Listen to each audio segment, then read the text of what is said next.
kabentusa, dito naman tayo ngayon at magmamasahe po ako sa client ko. Kaya ngayon mga kabentusa, na kasamahan nyo ako.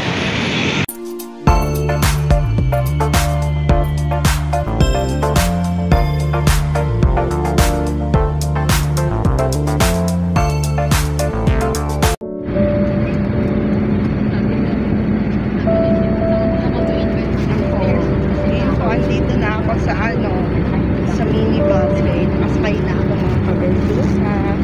Kaya ito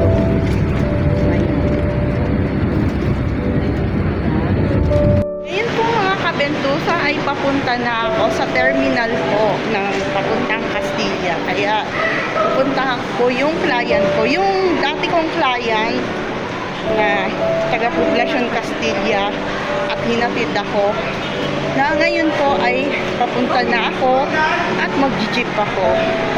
Kaya ngayon mga kabentusa, ngayon mga kabentusa, wait ko po yung client ko.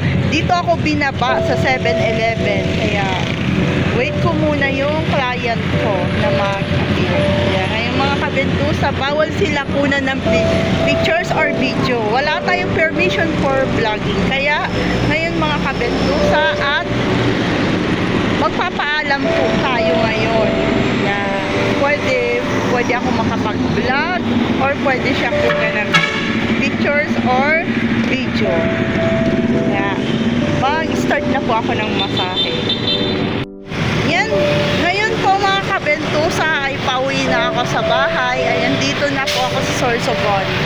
Okay, ngayon mga kabentusa, home sweet home.